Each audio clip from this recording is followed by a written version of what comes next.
meeting is called to order. We have two housekeeping items. Senator Runner's SB 1077, item 10, has been removed, pulled from the agenda by the author. And Senator Stone's SB 1334, item 14, has been added to the consent calendar along with item number 8, SB 1054 by Senator Pavley. We do have a quorum, so I'd like to call the roll, please. Hancock. Here. Anderson. Here. Glazer. Leno. Here. Liu. Monning. Stone. And I'll take a motion on the consent calendar. Amended on. Please read the roll. Hancock. Aye. Hancock, aye. Anderson. Aye. Anderson, aye. Glazer. Leno. Aye. Leno, aye. Liu. Monning. Stone. Stone, aye. Good. The consent calendar has enough votes to pass, but we'll hold the roll open for the absent members. And we have an author here for item number 1, SB 821, Senator Block.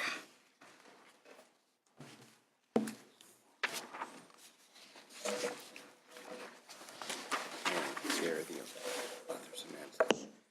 So that shows that it's a reasonable standard. Yeah. Thank you, Madam Chair.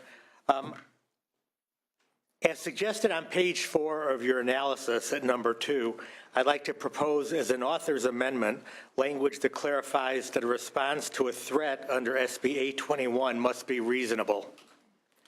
SB 821 modifies current law regarding threats to close a pernicious loophole.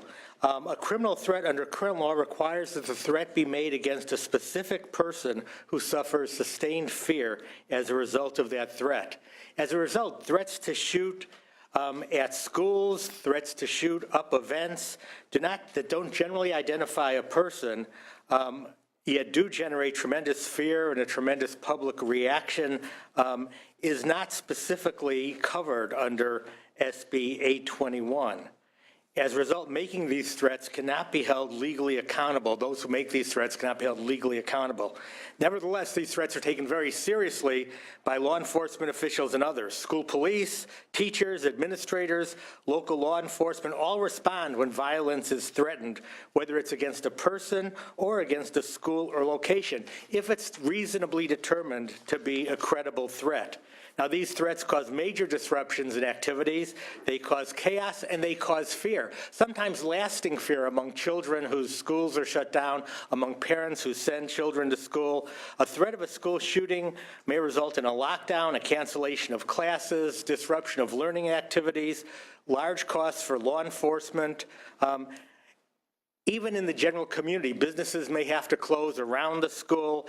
It causes a huge disruption and, again, is not covered currently under SB 821. We think just basically an oversight. On September 17th of last year, San Diego had to lock down 10 high schools after threats of violence were received by officials.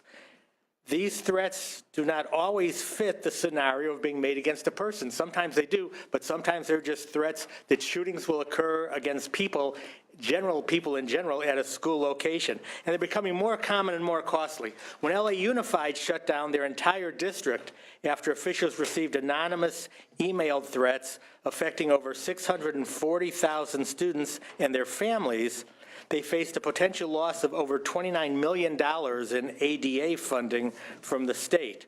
So what SB 821 allows is for a person who threatens to shoot at people at a location like a school or at a specific event, if their threat reasonably causes an evacuation, a lockdown, a cancellation, or a closure, it allows these people to be held just as accountable for their actions as if they had threatened a particular individual.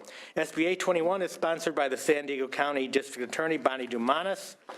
821 also has support from PORAC, the Police Officers Research Association of California, the California chapter of the Brady Campaign, AXA, the Association of California School Administrators, the California District Attorneys Association, and the California State Sheriff's Association, and numerous other law enforcement groups. With me here to testify in support and answer any questions is Andrea Lopez from the San Diego County DA's office. Good morning, Madam Chair and members of the committee. I would like to introduce myself. My name is Andrea Lopez. I'm a Deputy District Attorney, and I prosecute vertically all the crimes on social media against children for school threats. I'm here on behalf of the San Diego District Attorney, Bonnie Dumanis, who is sponsoring the bill. I would like to thank the author for moving the bill and for the committee staff for working so diligently on the language to come to this point. I'd like to take a moment to respectfully disagree with the governor's veto message that the conduct we are discussing is not presently covered in Penal Code Section 422. It is an antiquated version and is not up to date with what is presently occurring, especially over social media sites that are anonymous. That requires sustained fear and a specific named individual. That is not what is occurring in today's date. For example, I spoke to many members of the Los Angeles County Juvenile Division who said that they have identified 7 cases specifically that they could not prosecute because of how Penal Code Section 422 is currently listed. It does have a tremendous impact, and the Los Angeles County School District was shut down just weeks after the workplace violence and massacre that occurred in neighboring San Bernardino at a Christmas party. In San Diego, we did have 11 schools that were shut down that affected 21,000 students. We have taken the governor's concerns in regards to Senate Bill 821 and made minimal changes to update the antiquated bill, adding language of location or event, and stressing the reasonableness not only in perceiving the threat, but how it's reacted to. We would ask the committee to support the bill. It keeps California consistent with the majority of the states who already have such language in regards to criminal threats. And there is a shocking statistic that over the past year, a study in 2015 found that 158% increase in the number of school threats, with California being second in the nation. So I thank you for your time, and I'm here for any questions that you might have. Thank you. Others in support? Good morning, Madam Chair and members of the committee. My name is Laura Tanney. I'm a Deputy District Attorney at San Diego County District Attorney's Office as well. I'd like to thank committee staff for working with me on the drafting of this bill in order to resolve some of the concerns set forth in the analysis. And I'm here for any questions that the committee may have. Thank you. Madam Chair, members, Marty Veronica on behalf of the California District Attorneys Association, we're in support of this measure. Thank you. Others in support? Yeah, please come forward. Madam Chair, members, Dan Filizzato on behalf of the Los Angeles County District Attorney's Office in support. Amanda Wilcox on behalf of the 27 chapters of the California Brady Campaign to Prevent Gun Violence in support. Good morning, Juliette Leftwich on behalf of the Law Center to Prevent Gun Violence in support. Wonderful people. I'm Dr. Bill Durston on behalf of the Sacramento chapter of Physicians for Social Responsibility and support. Thank you. Others in support? Are there speakers in opposition to the bill? Seeing and hearing none, are there questions or comments from members of the committee, or would there be a motion on the bill? Senator Stone. Good morning, Madam Chairwoman and members. Good morning, Senator. I was very supportive last year of this attempt, and we've certainly seen so many schools that have had to shut down because of these aberrant threats. So I'm very supportive of your bill. I hope that it's different enough, as the Deputy DA mentioned, that Penal Code 422 has been identified as something that's different than typical laws that are on the books. But could you just respond to the opponents that says that this bill is a necessary current law already penalizes credible threats of violence? So what will this do differently that will allow us to expeditiously fight the problem? You know, I'd like to ask our district attorney who's here, who prosecutes or tries to prosecute these kinds of cases, to respond to that. Thank you. What it does differently is the language in 422 and then the jury instructions require a specific named individual or their immediate family members. And the majority of these cases, at least at the juvenile branch, are juveniles sending messages to a school as a whole. So it's not naming a specific individual, which is problematic at the very beginning because it doesn't fit the definition. And in addition, it doesn't have sustained fear, meaning the school doesn't have sustained fear. So we have to try to identify a person and indicate if they have sustained fear or not. So this bill would address those specific issues. Very good. Well, I appreciate Senator bringing it back this year, and I'm happy to support your bill. So is that a motion? Okay, the Yeah. bill has been moved. Please read the roll. Good bill, Senator Block. I think it clarifies things, and let's hope it moves forward. Well, thank you, Madam Chair. Would you like to close? I urge your aye vote. Hancock. Aye. Hancock, aye. Anderson. Anderson, aye. Glazer. Glazer, aye. Leno. Leno, aye. Lou. Monning. Monning, aye. Stone. Aye. Stone, aye. Thank you. That bill has enough votes to pass. We'll hold the roll open for the Fs and Nos. Thank you. The motion was to pass as amended to appropriations. We have Senator Roth, who has a couple of bills this morning.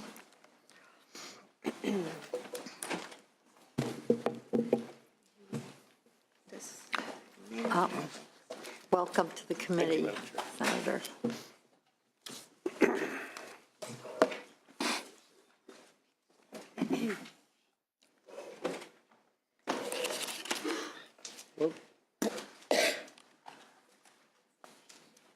You might want to finish the folks to keep their testimony brief. Yes, I will. I will. Okay. Let me look.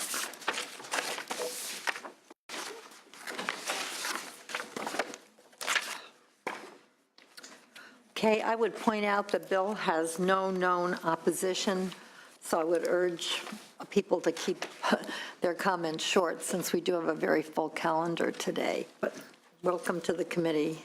Thank you, Madam Chair. This is Senate Bill 867, Mattie Fund. Thank you for the privilege of presenting this. Senate Bill 867 simply removes the sunset provision to the Mattie Fund, which is set to expire January 1, 2017. For those of you who do not know, the Mattie Fund is a critical source of funding that offsets the cost of providing emergency services to California's uninsured population. Specifically, this legislation provides for a $2 assessment on every $10 penalty for criminal offenses and moving violations to fund emergency medical care. Under this program, counties may elect to supplement this Mattie funding by opting to collect an additional $2 assessment. 15% of this additional assessment specifically funds pediatric trauma centers. Without this bill, there will be no statewide funding source for pediatric trauma. Altogether, the Mattie Fund accounts for approximately $50 million of statewide emergency care funding and is the only source of reimbursement for physicians and hospitals treating the uninsured in the emergency department. While the Affordable Care Act has helped many Californians obtain health insurance, a joint report by UCLA and UC Berkeley estimates between 3.1 million and 4 million Californians will remain uninsured in 2019. The Mattie Fund will therefore remain an important part of the emergency care safety net for years to come. The bill has broad support from counties, hospitals, and medical service providers, and no opposition is noted by the chair. I respectfully ask for your aye vote. Madam Chair, members, Tim Madden, representing the California chapter at the American College of Emergency Physicians, and we are one of the co-sponsors of this legislation. As Senator Roth has outlined, the Mattie Fund has become a critical funding source for counties and their emergency medical services safety net. As the Senator mentioned, it is the only source of reimbursement for physicians treating uninsured patients. Even as we've seen the uninsured rates drop from the 20+% range down to around 10%, the Mattie Fund still only reimburses about a half to 1/3 of what Medi-Cal reimburses for emergency medical services. So it's still providing a critical source of money, although not huge on an individual basis. Collectively, it does raise over $50 million. As the Senator mentioned, the penalty assessment also includes funding for the Rich Use Fund. And for those of you who are not familiar with the Ritchie's Fund, that was established by Senator Alarcon in the original legislation, and it was done in honor of his son Richie, who was killed by a drunk driver. The senator always felt if there had been a pediatric trauma center in the San Fernando Valley at the time, it would have saved his life. And that's one of the reasons why the 15% goes towards pediatric trauma care. The Maddie Fund also provides funding for counties to use for different programs in the counties. For example, in San Diego, they use part of the funds to create a database of EMTs and paramedics. For all these reasons, we believe this is a good measure, and we respectfully ask for your aye vote. Others in support? Good morning, Madam Chair and members. Connie Delgado with the California Hospital Association. We are one of the co-sponsors. We are pleased to be here in support. Madam Chair and members, Stuart Thompson on behalf of the California Medical Association in strong support of the bill. Others in support? Yeah, you can also speak at the mic. Darby Kernan with the California State Association of Counties in support. Kelly Brooks on behalf of the Los Angeles County Board of Supervisors here in support. Betsy Armstrong on behalf of the Emergency Medical Services Administrators in strong support. Jennifer Tannehill on behalf of the California Children's Hospitals Association in support. Teresa Anderson with California Academy of PAs in support. Hi, Russell Nowak on behalf of the California Fire Chiefs Association and the Fire Districts Associations of California in support. Andrew Langley on behalf of the Board of Supervisors of San Diego County in support. Thank you. Okay, thank you very much. Are there others in support? Speakers in opposition to the bill? Let me just say, obviously, this bill is very needed. And we are going to, the question is whether in a situation where the fines that we're putting on our penalty system have become so onerous that they're almost collapsing of their own weight and have become a matter actually of national concern as well as statewide concern. Do we want to totally remove the sunset or simply put in a substantial extension, after which time we would look at this again, when Obamacare will have been more fully implemented, when we may end up looking at our whole fine system and realizing we have to find a different way of funding the judiciary and many of these basic services. So I know we've talked about it with you, Senator Roth, if we could have the bill be an extension of the measure for another 10 years, it would seem to me at that point our health system and the way we look at fines may have evolved in some way that will make us not need to do this. I have no problem with that, Madam Chair. Okay, thank you. Senator Leno. Thank you, Madam Chair. I was going to ask the same question. I also wanted to know, unless I missed it in the analysis, how many times have we extended it since 1987? About 3. Senator, I don't know that I have the answer to that, but my lifeline here may. So, Senator Leno, we've extended it 2 times previously. So SB 1236 in 2008, and then once again SB 191 in 2013. So this will be the 3rd review of this. So that's why I'm instead of doing it every couple of years to say we are in a time of change as we're looking both at fines and at our healthcare system.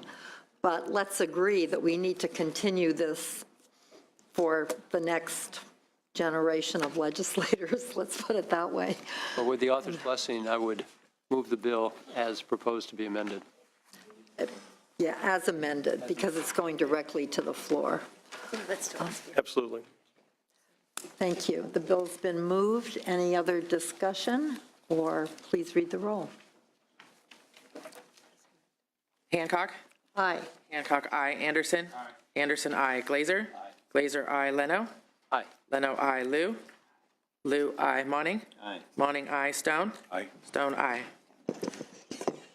That bill is out, 7-0. And your next bill, Senator Roth, SB 870. Thank you, Madam Chair. This is Senate Bill 870 related to domestic violence. As you may know, in recent years, research has confirmed that strangulation violence is one of the most lethal forms of violence in domestic violence cases, and a domestic violence victim who experiences strangulation is 8 times more likely to be a victim of homicide.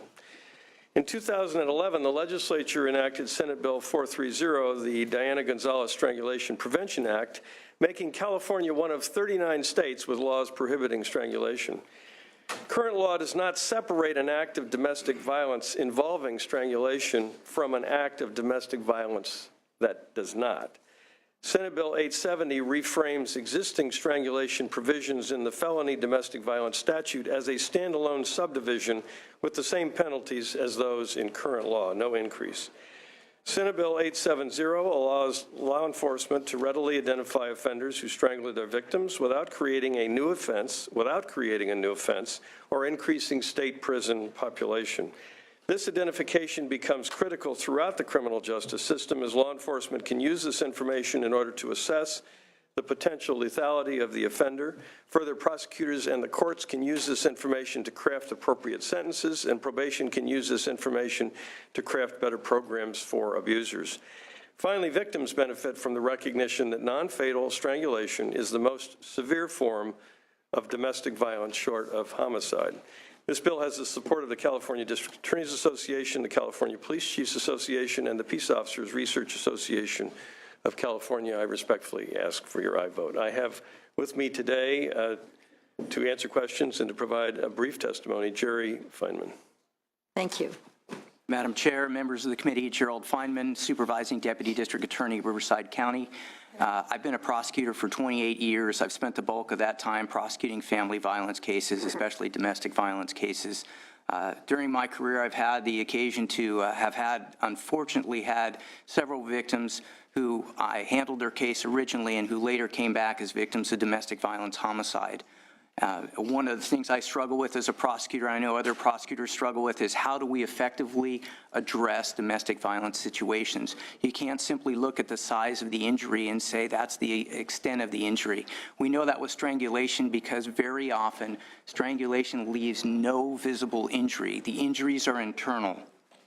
For law enforcement, this represents an extreme safety threat. In Riverside County alone, we can attribute the deaths of 4 of our law enforcement officers in the past 20 years to individuals who committed domestic violence who had strangulation in their histories. We can use this tool as a prosecutor, effectively address batterers to create effective treatment programs for them. Probation department can use that in assessing what types of services those batterers need. The court can use it in imposing safe and effective sentences and safety measures for the victims. And it provides victims with a recognition that this crime is serious. Strangulation is homicide prevention. If you prosecute strangulation cases, you prevent homicides. And therefore, I respectfully request your aye vote. I'll be happy to answer any questions you may have. Thank you. Others in support? Thank you, Madam Chair. Members, Marty Veronica on behalf of the California District Attorneys Association. We're in strong support of this measure. It's about time that the strangulation and suffocation approaches to domestic violence be separately addressed. Thank you. Thank you. Others in support? Gail Stewart on behalf of San Diego County District Attorney Bonnie Dumanis in strong support. Thank you. Jonathan Feldman on behalf of the California Police Chiefs Association in support. Thank you. Others in support? Speakers in opposition to the bill? Seeing and hearing none, the motion would be to pass to appropriations. I'll make the move. The bill has been moved. Questions or comments from members of the committee? Fine. Please read the roll. Did you want to close? Oh, I'm so sorry. Senator Roth, would you like to close? I just respectfully ask for an aye vote. I appreciate you. Sometimes when we have controversial bills and we need a close, but this is Okay, thank you. Hancock? Aye. Hancock, aye. Anderson? Aye. Anderson, aye. Glazer? Aye. Glazer, aye. Leno? Aye. Leno, aye. Lou? Lou, aye. Monning? Aye. Monning, aye. Stone? Aye. Stone, aye. And that bill passes. And Senator Roth, you have a third bill. Yes, Madam Chair. My final bill is Senate Bill 883, related to domestic violence protective orders. Victims of domestic partner violence look to the courts to provide their safety, and one of the few long-term forms of protection the courts can provide victims is a protective or restraining order. Almost every single form of protective order, both civil and criminal, provides for uniform incarceration in the event of a violation for some period. Victims of elder abuse, family law restraining order violations, civil restraining order violations, sexual assault protective orders, stalking protective orders, all have similar levels of protection. Offenders who violate any of these orders can receive up to 1 year in county jail. Currently, an offender who has been convicted of domestic violence and sentenced to prison is subject to less punishment for violating the post-conviction restraining or protective order than any other type of offender. Senate Bill 883 would create a more uniform sentencing for restraining order violations and give victims of our most serious offenses equal protection from unwanted contact. With this bill, felony offenders who violate domestic violence orders, protective orders, can receive up to 1 year in county jail. The bill has the support of the California District Attorneys Association. I respectfully ask for your aye vote. Thank you. Speakers in support? Good morning again, Madam Chair, members of the committee. Gerald Feinman, Supervising Deputy District Attorney of Riverside County, prosecutor for 28 years. One of the most effective tools we can use to reduce domestic violence in our communities is vigorous enforcement of protective orders. That really is a tool that works. It's been established through studies such as the Quincy study in Quincy, Massachusetts, where they compared domestic violence protective order enforcement in that community to a similar community in Poughkeepsie, New York, and they found dramatic differences when you effectively enforce protective orders. This is a bill that would allow all protective orders to be enforced equally, and it takes the most serious of offenders who currently don't face the most serious type of punishment. They face a 6-month maximum, and it puts them on par with all of the other protective order violations that we have. For that reason, I'd respectfully request your aye vote. Thank you. Others? Madam Chair, members, Marty Varanakar on behalf of the California District Attorneys Association. Again, we're in support of this measure, which would equalize the punishment, especially for those individuals who commit felony domestic violence. Thank you.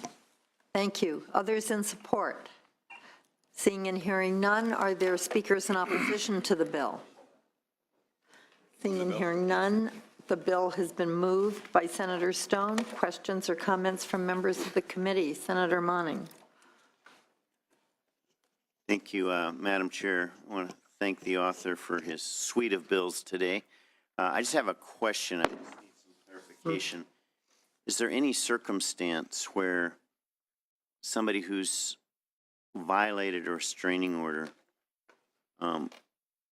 it would be preferable to consider a misdemeanor based on the nature of the violation? Let's say there's a restraining order that prevents any contact with a prior abused person. Person under that restraining order drives by the house, pauses, thinks better of what they maybe were thinking of doing and drives off, but the prior victim phones the police, reports that prior abuser drove by the house. Is that a circumstance where we want to automatically enforce a felony violation? Is there any judicial discretion in the circumstance that leads to the allegation of a violation? Well, Senator, thank you for the question, and I'll try to answer it as best I can. That situation would not be a felony violation of the restraining order. We're not talking about a felony restraining order violation. What we're talking about is someone who's been convicted of a felony would face a misdemeanor restraining order violation for that type of conduct. And again, that would fall on the discretion of the prosecutor to decide whether that conduct could be supported at a jury trial in front of 12 members of the community for prosecution. So what I hear you saying then, there's still a charging discretion for the district attorney at the time of a alleged violation of a restraining order? Correct. So this doesn't get rid of that prosecutorial discretion in the charging? It does not. Thank you. Thank you. The bill has been moved. Please read the roll. Hancock. Aye. Hancock, aye. Anderson. Anderson, aye. Glazer. Glazer, aye. Leno. Leno, aye. Liu. Liu, aye. Monning. Aye. Monning, aye. Stone. Aye. Stone, aye. That bill is out, 7-0. Thank you. Thank you, Madam Chair, members, for your patience. Senator, just walked in. well, He's ahead of her, and Yeah. then would be Senator Mitchell after Senator. okay. So if Senator Hall is indeed here, he is next. Thank you.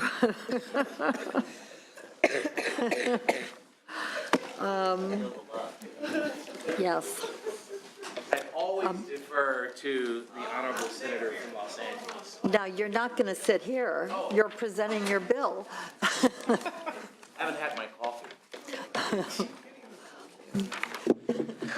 Holly distracted me. Okay, SB 872. Yes. Thank you, Madam Chair and Senators. SB 872 authorizes a local law enforcement agency to enter into contracts with private schools, colleges, and universities to provide on-campus security and law enforcement services. Schools, colleges, and universities throughout the United States have seen a tragic increase in acts of violence and domestic terrorism on their campuses. In 2015 alone, there were 23 shootings on college campuses across the country that caused the deaths of 17 people and injured another 27. SB 872 ensures trained law enforcement officers are able to promptly address an act of violence or domestic terrorism on a school campus and is a reasonable step to keep students, faculty, staff, and the public safe while on the school campuses or university campuses. Just as law enforcement can currently contract with public school districts, colleges, and universities to provide on-campus security services, SB 872 will allow a private school, a college, or university to also benefit from the professionalism and skill offered by trained law enforcement officers should they desire. I respectfully ask for your aye vote, and I have Lieutenant Wayne Billowitz from the Los Angeles County Sheriff's Department here to testify in favor of the legislation. Thank you. Good morning, Madam Chair and members. Lieutenant Wayne Billowitz on behalf of the Los Angeles County Sheriff's Department. The state of California has done a magnificent job on giving public schools and universities the options to provide various types of security apparatuses for their schools and universities. However, private schools and universities do not have the same luxury or options that public universities and schools do. In Los Angeles County, for instance, we provide policing for the Los Angeles Community College School District. That college district that provided 9 campuses, 135,000 students. They decided instead of having their own private security force that they would contract with the Sheriff's Department, and we provide those contract services. This would be the exact same type of thing that we'd be able to offer to private schools, colleges, or universities if they choose to do so. If they do not choose to do so, this bill does nothing to require them to do anything. If they are happy with their private security services they have now, they can keep those. So we urgently urge your aye vote on this bill. Thank you. The bill. Are there speakers in opposition to the bill? Please come forward.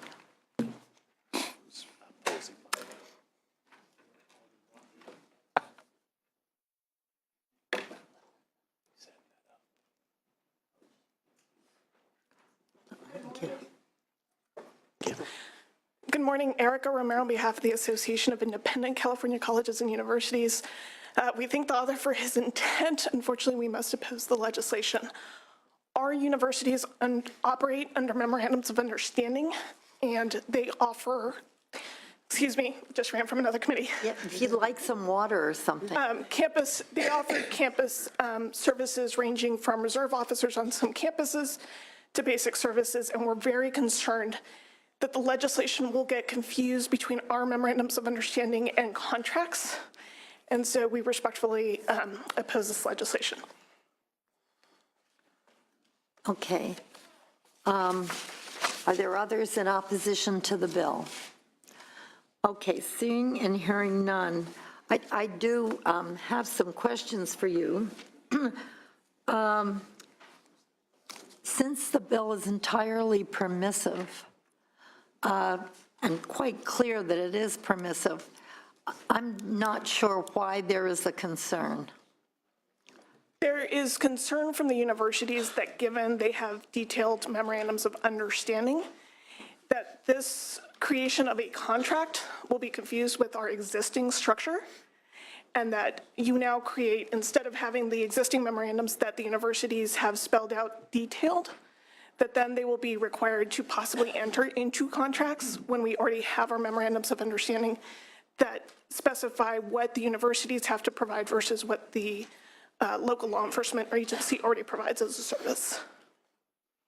Okay, I'm wondering if the author would like to respond. I'm just very stricken that the academics and the exemplars in our universities and colleges don't or would not know the difference between an MOU and a contract. Let's start there. I don't think that this is against the university. I think it complements what the university and colleges are already doing in terms of providing services, law enforcement services. It's a complementary bill as opposed to an adversarial bill. Okay. Are there questions or comments from members of the committee on this? Senator Glazer? Oh. Thank you, Madam Chair. I think the author has made it very clear that this is an elective for a university to exercise. It's not putting any mandates on you. You can change your contracts to reflect the fact that maybe in the future you may want to go with a public agency, but I think that this just provides another option. And so I think your concerns are pretty much mitigated, and so I'll move the bill. Okay, the bill has been moved. I would agree with that and simply say this seems to open up more options, and we voted for similar bills in the past in this committee. If any problem should arise, that's the good thing about there always being another legislative session, but it would seem to me that the bill is pretty clear in its intent to be entirely permissive. Would the author like to close? Yes, Madam Chair, I respectfully ask for your aye vote. Thank you. Thank you. Hancock. Aye. Hancock, aye. Anderson. Aye. Anderson, aye. Glazer. Aye. Glazer, aye. Leno. Aye. Leno, aye. Liu. Liu, aye. Monning. Aye. Monning, aye. Stone. Aye. Stone, aye. That bill is out, 7-0, and thank you, Senator Hall.